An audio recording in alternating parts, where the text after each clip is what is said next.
భారత ప్రభుత్వ వ్యవసాయ మంత్రిత్వ శాఖ మరియు దూరదర్శన్.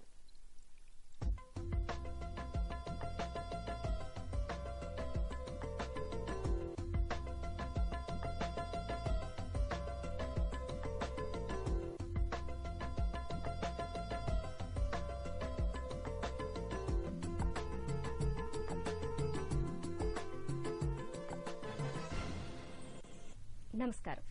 ఆధునిక వ్యవసాయంలో రైతులు ఎదుర్కొంటున్న సమస్యలకు శాస్త్రీయ పరిష్కార మార్గాలను సులభమైన పద్దతిలో రైతాంగానికి అందిస్తూ నాణ్యమైన అధిక దిగుబడులకు సాగులో పాటించాల్సిన మెళకువలను ఎప్పటికప్పుడు వారికి చేరవేస్తూ అన్నదాతల అభివృద్దికి నిరంతరం కృషి చేస్తున్న వ్యవసాయ సమాచార కార్యక్రమానికి స్వాగతం.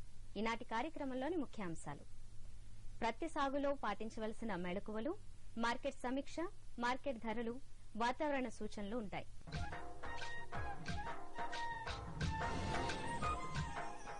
మన రాష్ట్రంలో సాగు చేస్తున్న వాణిజ్య పంటల్లో ప్రత్తి ముఖ్యమైనది. మన దేశం ప్రపంచంలోని ప్రత్తి ఉత్పత్తి మరియు నూలు ఎగుమతుల్లో ప్రధాన పాత్ర వహిస్తుంది.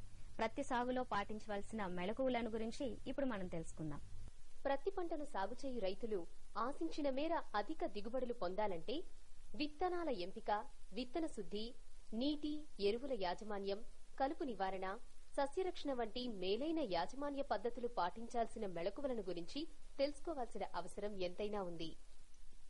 మరి మన రాష్ట్రంలో కనుక చూసుకున్నట్లయితే పత్తి సాగు అనేది ఎక్కువగా వర్షాధారంగా చలకా భూముల్లో, ఎర్ర భూముల్లో సాగు చేస్తూ ఉన్నారు. వీటిలో కొన్ని మెళకువలు పాటించినట్లయితే రైతాంగం అధిక దిగుబడులు సాధించడానికి అవకాశం ఉంది. ఇప్పుడు కనుక చూసుకున్నట్లయితే చాలా వరకు పత్తి గింజలు పెట్టుకోవడం అనేది జరిగింది. రైతాంగం గుర్తుకుంచుకోవాల్సింది ఏంటంటే తెలంగాణ రాష్ట్రంలో పత్తిని ఈ జూలై 20 వరకు కూడా సాగు చేసుకోవడానికి అవకాశం ఉంది. కాకపోతే ఆలస్యంగా విత్తుకున్నప్పుడు ఏంటంటే ఈ మొక్కల సంఖ్యను పెంచుకొని, అంటే సాలకు దూరాన్ని తగ్గించుకొని కానీ, లేదా మొక్కలకు మధ్య దూరాన్ని తగ్గించుకొని కానీ ఈ మొక్కల సంఖ్యను పెంచుకోవాల్సిన అవసరం ఉంటుంది.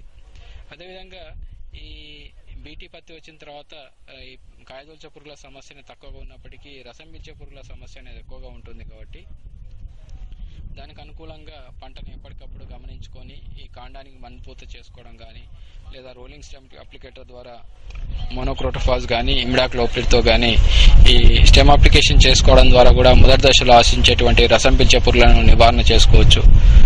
చలకా భూముల్లో ఎవరైతే రైతులు పత్తి విత్తనాలు ఇంకా వేయలేదో అటువంటి చోట రైతాంగం ఏంటంటే పత్తితో పాటు కందిసాలు వేసుకోవడం, అంటే ప్రతి 6 సార్లకు ఒక సాలు కంది వేసుకోవడం కానీ, పత్తిలో అంతర పంటగా పెసర వేసుకోవడం కానీ ఈ విషయం గురించి రైతాంగం ఆలోచన చేసుకున్నట్లయితే బాగుంటుంది.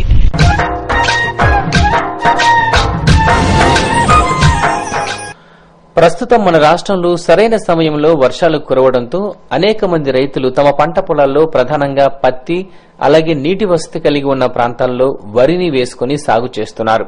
ఈ క్రమంలో కరీంనగర్ జిల్లా గోపాలపూర్ గ్రామానికి చెందిన రైతు పెంట నర్సయ్య తనకున్న 5 ఎకరాల పొలంలో 2 ఎకరాల్లో వరిని, మిగిలిన 3 ఎకరాల్లో పత్తిని విత్తుకుని 2 పంటలను తనకున్న శాస్త్రీయ పరిజ్ఞానంతో సాగు చేస్తూ చుట్టుప్రక్కల రైతులందరికీ ఆదర్శంగా నిలుస్తున్నాడు. నాకు ఒక 5 ఎకరాలు ఉన్నది. 5 ఎకరాల్లో 3 ఎకరాలు పత్తి పెట్టిన. 3 ఎకరాలు పత్తి పెట్టి ఒకసారి దున్నిచ్చిన, మళ్ళీ గుంటు కొట్టించిన, అచ్చు కొట్టించిన, మళ్ళీ కూలీలో పెట్టి పత్తి ఇత్తులు పెట్టిన. డాక్టర్ బెల్ట్ 3 ఎకరాలకు డాక్టర్ బెల్ట్ పెట్టిన తర్వాత ఇప్పుడు మళ్ళా గుంటు కొట్టి కల్పించిన. ఇక దాని కాపంటే ఇప్పుడు రాదు, దసరా లోపు వస్తుంది. 2 నెలలన్నా కమ్సే కమ్ మినిమం 2 నెలలన్నా కావాలి. అందులో 2 ఎకరాల్లో వరి నారు పోసిన, సాంబైసరు పోసిన 15 రోజులు అవుతుంది.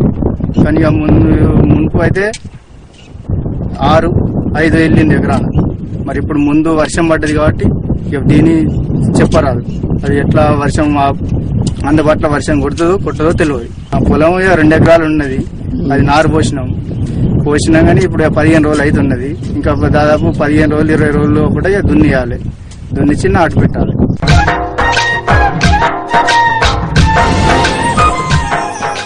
ఇప్పుడు సంక్షిప్త సమాచారాన్ని వీక్షిద్దాం. రైతులకు ముఖ్య గమనిక: శాస్త్రీయ పద్దతిలో యూరియా వాడకం లాభనష్టాలు. యూరియాను అధికంగా వాడటం వలన పర్యావరణ నష్టంతో పాటు పంట దిగుబడి తగ్గుతుందని, యూరియా వృధాను అరికట్టి వ్యవసాయాన్ని మేలు చేయాలని వ్యవసాయ శాఖ పేర్కొంది. మీకు తెలుసా, మనం వాడుకునే యూరియాలో దాదాపు 2/3 వంతు ఆవిరి రూపంలో వృధా అవుతుంది. యూరియా వృధాను తగ్గించడానికి యూరియాను సరైన సమయంలో సరైన భాగంలో గుళికల రూపంలో ఉంటే వేప సంబంధిత యూరియాను వాడుకోవాలి. యూరియాను వాడటం వలన నైట్రోజన్ మాత్రమే మొక్కకు అందుతుంది. అలాగే భాస్వరం, పొటాషియం ద్వితీయ శ్రేణి కాగా సూక్ష్మ పోషకాలు, కార్బన్ మొదలైనవి లభించవు. యూరియాని ఇతర పోషకాలతో కలిపి వాడుకున్నప్పుడు మంచి ఫలితాలొస్తాయి. యూరియాను ఎక్కువ మొత్తంలో వాడటం వలన అధికంగా శాఖీయ పెరుగుదల ఉండటం వలన పంటల దిగుబడి తగ్గుతుంది. అధికంగా యూరియాను వాడటం వలన వాతావరణ కాలుష్యంతో పాటు భూమిలోని పంటలకు మేలు చేసే సూక్ష్మజీవులు కూడా మరణిస్తాయి.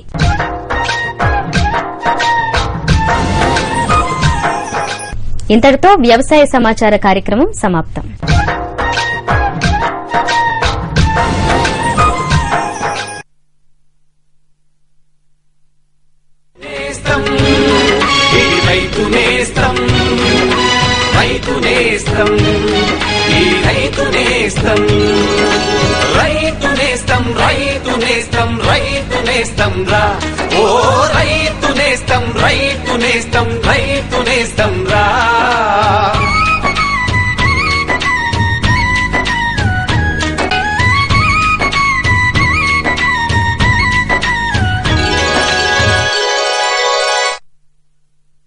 నమస్కారం. మారుతున్న పరిస్థితులకు అనుగుణంగా వ్యవసాయంలో వస్తున్న వివిధ సాంకేతిక పద్దతులను గురించి వివిధ విస్తరణ కార్యక్రమాల రూపంలో అందజేస్తున్న వ్యవసాయ కార్యక్రమం రైతు నేస్తంకు స్వాగతం, సుస్వాగతం. ఈనాటి కార్యక్రమంలోని ముఖ్యాంశాలు: వర్షాధారపు ఆముదంలో పాటించవలసిన యాజమాన్య పద్దతులు, ఇసుక త్రవ్వకాలపై భూగర్భ జలాల ప్రభావం, హైదరాబాద్ మరియు రంగారెడ్డి జిల్లాలలో భూగర్భ జలాల స్థితిగతులు. మన దేశం ఆముదం ఉత్పత్తిలో విస్తీర్ణంలో అగ్రస్థానంలో ఉంది. ఆముదం నూనెను వివిధ రకాలైన పరిశ్రమలలో ఉపయోగిస్తున్నారు. ఈ నేపథ్యంలో ఆముదంలో వర్షాధార పంటగా సాగు చేయనప్పుడు పాటించవలసిన వివిధ యాజమాన్య పద్దతులను, రైతులు అధిక దిగుబడి, నాణ్యమైన పంటను పొందడానికి పాటించవలసిన మెళకువలను ఇప్పుడు చూద్దాం. ప్రపంచంలో ఆముదం సాగు విస్తీర్ణం అలాగే ఉత్పత్తిలో మన దేశం ప్రథమ స్థానంలో ఉంది. ఈ పంటను రబీ సమయంలో ఆరుతడి పంటగా పండించడానికి చాలా అనుకూలంగా ఉంటుంది. ఆరుతడి క్రింద వేసే వేరుశెనగ, మొక్కజొన్న పంటలతో పోలిస్తే ఆముదం అధిక నికర ఆదాయం ఇస్తుంది. విత్తిన 7 నుంచి 10 రోజుల్లో మొలక వస్తుంది.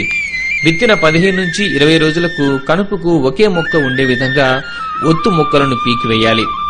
ఇక ఎరువుల యాజమాన్యం విషయానికొస్తే ఎకరానికి 2 టన్నుల పశువుల ఎరువును ఆఖరి దిక్కులో వేసి కలియదున్నాలి. ఆముదం పంటను ముఖ్యంగా వర్షాధారంగా తేలికపాటి నేలలో అధిక విస్తీర్ణంలో సాగు చేస్తూ ఉన్నారు. ఈ ఆముదం పంటని అన్ని రకాల నేలలో సాగు చేసుకోవచ్చు. అయితే ఎక్కడైతే చౌడు సమస్య ఉందో అట్లాగే నీరు నిలిచే భూములు ఉన్నాయో అక్కడ ఈ పంటని సాగు చేసుకోవడం అంత అనుకూలమైనదిగా కాదని చెప్పవచ్చు. పంటను వేసుకునే ముందు సాధారణంగా 2 లేదా 3 సార్లు పొలాన్ని దున్నుకొని గుంటకతో చదును చేసుకోవాలి. విత్తనాన్ని విత్తుకునే ముందు 2 వైపులా కూడా అచ్చుతో చతురస్రాకారంలో మనం అచ్చు వేసుకుని ఆ మధ్యలో విత్తనాన్ని విత్తుకుంటే మనకి సరిపోను విత్తుకునే దూరం ఉండడం వల్ల మంచి కొమ్మలు మరియు దిగుబడి రావడానికి అవకాశం ఉంటుంది. ఈ పంటని వేసుకునే ముందు రకాల విషయానికి వస్తే వర్షాధారంగా ఎక్కడైతే తేలికపాటి నేలలో సాగు చేస్తారో వాటికి అక్కడ రకాలను మాత్రమే సాగు చేసుకోవడం శ్రేయస్కరం. అలాగే కొద్దిపాటి నీటిపారుదల సౌకర్యం ఉంటే లేదా బరువైన నేలలో ఆముదం పంటను సాగు చేసినప్పుడు హైబ్రిడ్లను ఎంచుకోవడం వల్ల మంచి దిగుబడి తీసుకోవచ్చు. సాధారణంగా ఎక్కడైతే తేలికపాటి నేలలో ఆముదం సాగు చేసేటప్పుడు క్రాంతి, హరిత, కిరణ్, జ్వాల అనే రకాలను సాగు చేసుకుని మంచి దిగుబడి తీసుకోవచ్చు. వీటిలో క్రాంతి, హరిత అనే రకాలు ప్రాంతీయ వ్యవసాయ పరిశోధన స్థానం పాలనలో రూపొందించబడి మంచి దిగుబడినిచ్చే రకాలతో పాటు బెట్ట మరియు ఎండు తెగులు తట్టుకునేటువంటి రకాలు. ఇవి ఎకరాకి 6 నుండి 8 క్వింటాల వరకు దిగుబడినిస్తాయి. అలాగే వర్షాధారంగా ఎక్కడైతే తేలికపాటి నేలలో అక్కడ చాలా అనుకూలమైన రకాలుగా కూడా ఇవి నిరూపించబడ్డాయి. అలాగే ఎక్కడైతే కొద్దిపాటి నీటిపారుదల వసతి ఉందో లేదా బరువైన నేలలో ఆముదం పంటను సాగు చేసుకునేటప్పుడు హైబ్రిడ్లను వేసుకోవడం వల్ల మంచి దిగుబడులు తీసుకోవచ్చు రైతాంగం. ఇదిగో ఇంకా చెప్పు. అంతే. అరే అదేమిటయ్యా, ఇంత కొంచెం రసాయనిక ఎరువా? పొలం పనులు మానేసావేంటి? పొలం పనులు కాదు, అమాయకత్వాన్ని వదిలేశాను. మట్టి పరీక్షలు జరిపించాను. ఏం లేదు, ఇప్పుడెంత అవసరమో అంతే ఎరువుని పొలంలో జల్లుతాం. రైతన్నలు ఈ రోజే మీ సమీపంలోని జిల్లా భూపరీక్ష ప్రయోగశాలలో మట్టి పరీక్షలు జరిపించండి. మట్టిలోని పోషక తత్వాలు, తేమ, మొక్కల అభివృద్ధిని దృష్టిలో పెట్టుకుని కావలసిన పోషక తత్వాల్ని జల్లండి. అన్నట్టు మట్టిలోని సల్ఫర్, జింక్, బోరోన్ వంటి సూక్ష్మ పోషక తత్వాల గురించి తెలుసుకోవడం మర్చిపోకండి. ఎరువు ఇంకా జైవిక ఎరువుల్ని సరిగ్గా వాడి నేలలోని ఉత్పాదక శక్తిని పెంపొందించండి. దిగుబడిని పెంచి ఖర్చుని తగ్గించండి. అమూల్యమైన విదేశీ ద్రవ్యాన్ని పొదుపు చేయడంలో సహకరించండి. అంతేకాదు, కొద్ది కొద్దిగా నత్రజనిని అందించే ఎరువులు అంటే వేపతో కూడిన యూరియాకి ప్రాధాన్యతనివ్వండి. ఆకుల మీద యూరియాని జల్లండి. అరే వా, నిజంగా తెలివైన వాడు అయ్యావే. అధిక సమాచారానికి సంప్రదించండి జిల్లా వ్యవసాయ అధికారి లేదా కిసాన్ కాల్ సెంటర్.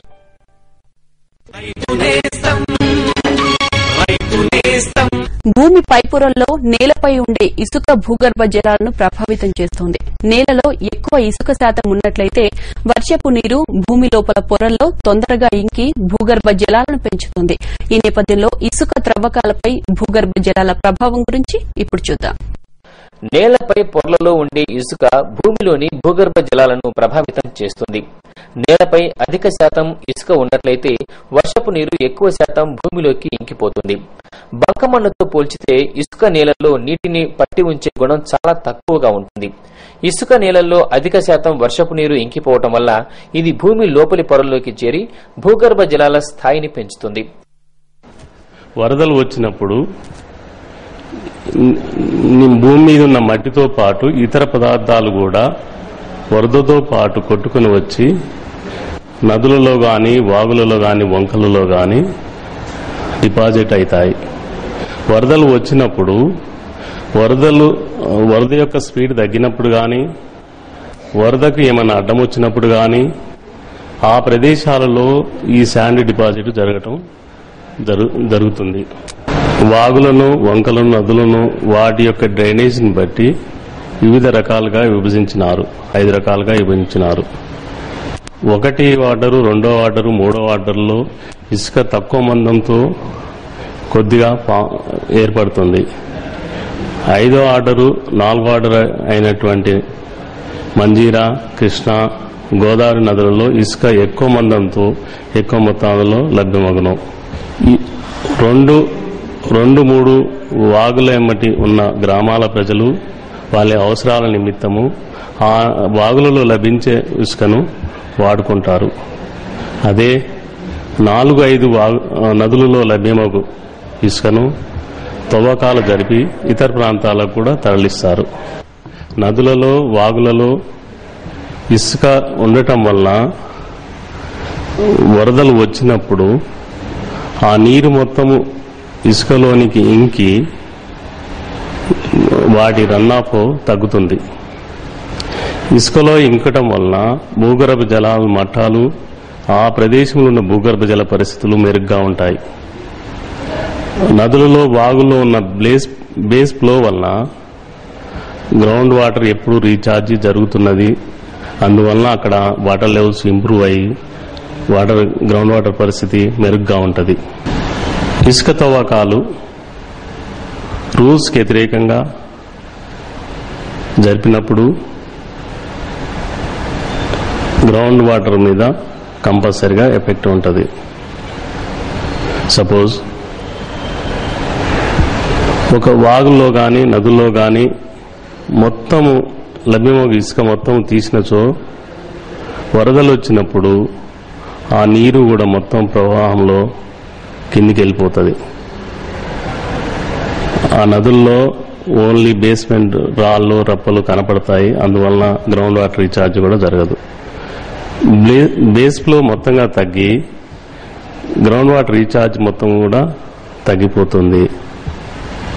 ఆయా ప్రదేశాల్లో భూగర్భ జల పరిస్థితులు విపరీతంగా ఎఫెక్ట్ అయి భూగర్భ జల లభ్యత తగ్గుతుంది. కాబట్టి నదుల్లో కానీ, వాగుల్లో కానీ ఇసుక ఉన్నట్టయితే భూగర్భ జలాల్లో ఉన్న ఇంప్రూవ్ అవుతూ ఆయా ప్రదేశాల్లో భూగర్భ జల లభ్యత పెరుగుతుంది. నాతో పాటు చెప్పు. A B. అరే వెర్రివాడ, పిల్లాడికి ఏబిసీలు నేర్పిస్తున్నావు. నీకు పనికొచ్చే ఏబిసీలు నువ్వెప్పుడు నేర్చుకుంటావు? ఈ ప్రకటన చూడు. వ్యవసాయ శాస్త్రం చదువుకున్న యువకుల కోసం భారత ప్రభుత్వపు వ్యవసాయ మంత్రిత్వ శాఖ ఒక పథకాన్ని రూపొందించింది. ఏసీఏబిసి. ఏసీఏబిసి? అవును, ఏసీఏబిసి అనగా agri clinics and agri business centre. దీనిలో వ్యవసాయ శాస్త్రం చదివిన యువకులు ఎంపికైన తర్వాత వారికి ఉచిత ట్రైనింగ్ ఇవ్వబడుతుంది. అంతేకాదు, సొంత వృత్తిని నడపడానికి బ్యాంకు లోన్ కూడా లభిస్తుంది. దానితో పాటు యువకులు తమ ప్రాంతపు రైతుల లాభం కోసం వారికి సేద్యం లేదా వారి వృత్తికి సంబంధించిన లాభదాయకమైన సమాచారాన్ని అందిస్తుంటే వారి లోన్ పై 36 నుంచి 44% దాకా సబ్సిడీ కూడా లభిస్తుంది. అయితే నేను నేర్చుకుంటాను పనికొచ్చే ఏబీసీ. శభాష్. రండి, స్వయం ఉపాధి పొందుదాం, పొలాల్లో అత్యంత అభివృద్ధిని సాధిద్దాం.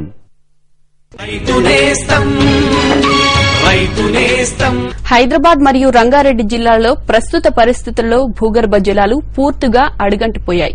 అధిక జనసాంద్రత, అత్యధిక సంఖ్యలో బోర్వెల్స్ ఉపయోగించడం, చెరువులను పూడ్చి భూములను ఆక్రమించుకోవడం వంటి వాటి వల్ల నీటి వినియోగం ఎక్కువవుతోంది. ఈ నేపథ్యంలో హైదరాబాద్ మరియు రంగారెడ్డి జిల్లాల్లో భూగర్భ జలాల పరిస్థితుల గురించి ఇప్పుడు చూద్దాం. పెరుగుతున్న జనాభాకు అనుగుణంగా వనరుల పెరుగుదల జరగటం లేదు. దీనిలో భాగంగా నీటి వినియోగం కూడా బాగా పెరుగుతోంది. ముఖ్యంగా హైదరాబాద్, రంగారెడ్డి జిల్లాల్లో నీటి వినియోగం నిరంతరం పెరుగుతూ ఉంది. కానీ నీటి వనరులు మాత్రం సరిపోవడం లేదు. ఈ నేపథ్యంలో హైదరాబాద్, రంగారెడ్డి జిల్లాలోని భూగర్భ జలాల స్థితిగతులను గురించి ఇప్పుడు మనం తెలుసుకుందాం. హైదరాబాద్ జిల్లాకు సంబంధించి మేము భూగర్భ జల శాఖ ద్వారా 11 ప్రాంతంలో అంటే 11 లొకేషన్లో పీజోమీటర్లు అంటే వాటర్ లెవెల్ రికార్డు చేయడం కోసము వాటర్ లెవెల్స్ నీటి మట్టములను కొలెక్ట్ చేయడానికి పీజోమీటర్లను కన్స్ట్రక్ట్ చేయడం జరిగినది. వీటిలో ప్రతి నెల మేము మా శాఖ ద్వారా మా అధికారులు వెళ్లి నీటి మట్టములను కొలుస్తూ ఉంటారు. ఈ జూన్ మాసంలోకి వచ్చేసి 11 పీజోమీటర్లలో 7 పీజోమీటర్లలో వాటర్ లెవెల్ అనేది మన నీటి మట్టము పెరగడం జరిగినది.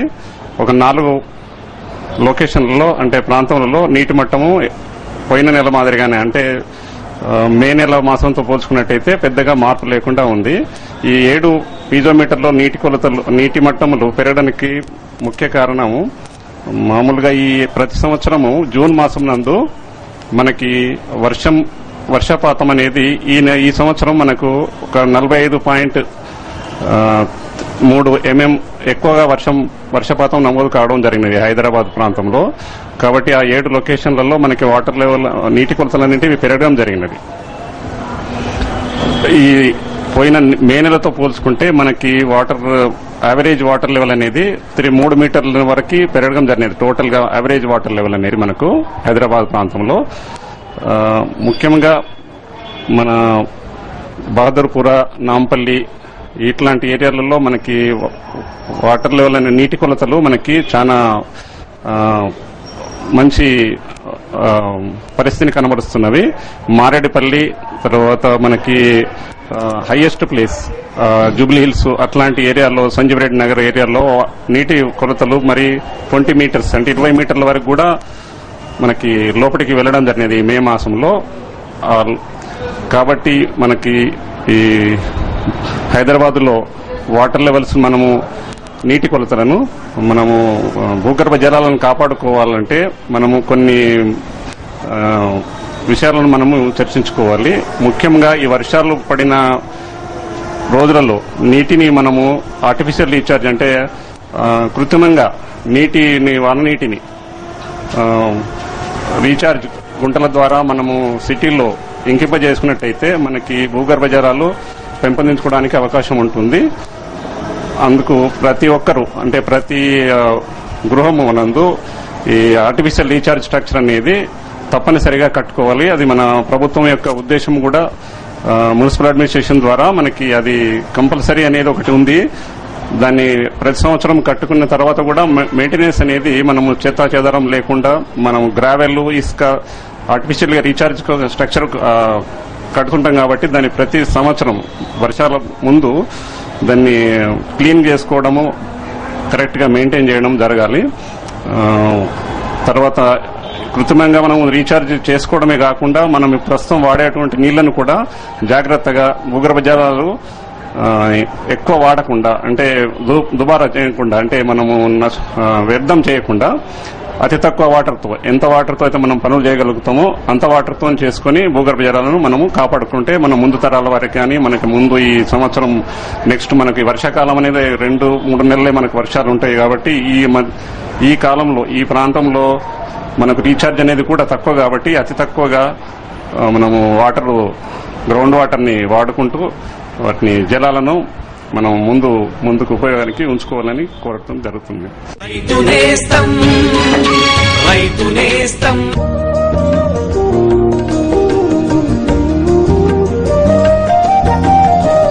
అరే రాఘవ్, విత్తనాలు కొన్నావు, కీటనాశకాలు కొన్నావు, ఇంకా ఎరువు కొన్నావు.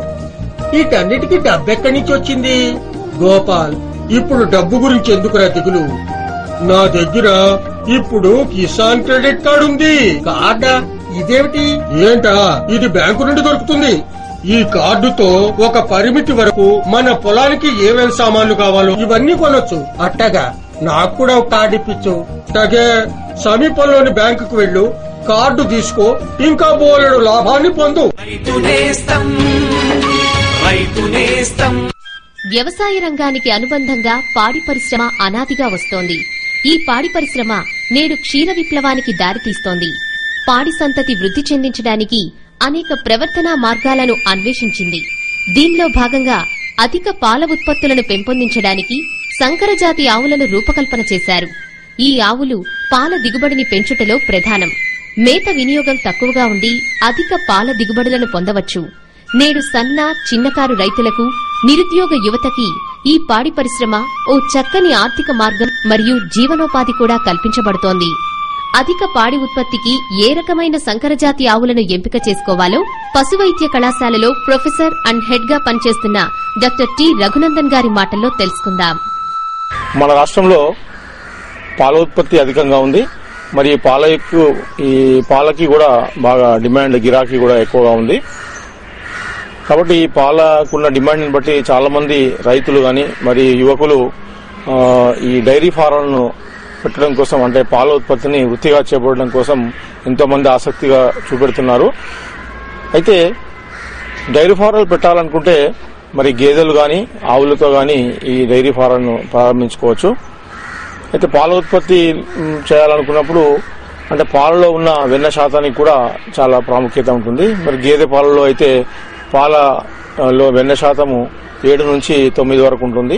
మరి ఆవు పాలలో యొక్క వెన్న శాతం చూసినట్లయితే 3 నుంచి 4% వరకు ఉంటుంది. కాబట్టి మరి ఎక్కువ మంది ఈ మన పాలను కొనుగోలు చేసేవారు ఈ గేదె పాలని ఎక్కువగా ఇష్టపడుతుంటారు. అయినప్పటికీ మరి గేదెలని మెయింటైన్ చేయాలంటే, అంటే గేదెల యొక్క యాజమాన్యంలో చూసినట్లయితే వాటికి ఎక్కువగా దానా మరియు నీటి అవసరం ఎక్కువగా ఉంటుంది. కాబట్టి రైతులు కానీ ముఖ్యంగా ఈ డైరీ ఫారాలను ప్రారంభించాలనుకునే వాళ్ళు ఆవులతో కూడా వాళ్ళు ప్రారంభించుకోవచ్చు. అంటే ఆవులు, మన దేశవాళీ ఆవులను చూసినట్లయితే వీటి యొక్క పాల ఉత్పత్తి చాలా తక్కువగా ఉంటుంది. అంటే ఇవి 2 నుంచి 4 లీటర్ల వరకు మాత్రమే ఉత్పత్తి చేస్తాయి.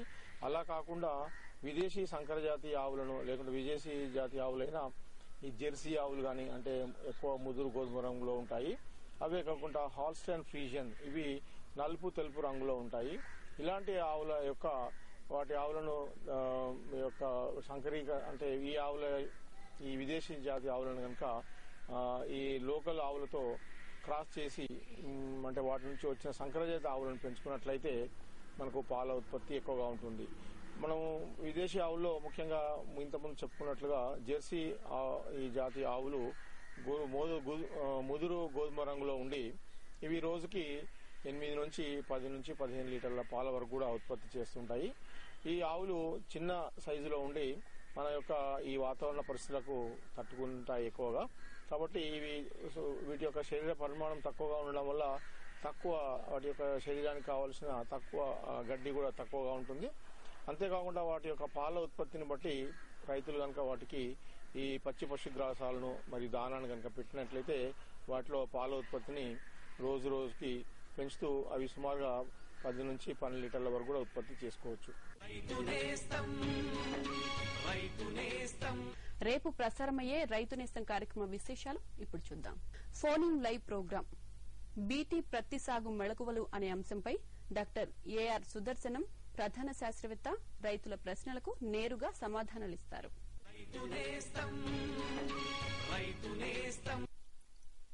రైతు నేస్తంపై మీ సలహాలు సూచనలు అందించాల్సిన మా చిరునామా Raitu Nestham, deputy director general programs, Doordarshan కేంద్రం, రామంతపూర్, హైదరాబాద్ 500013. ఇంతటితో రైతు నేస్తం కార్యక్రమం సమాప్తం.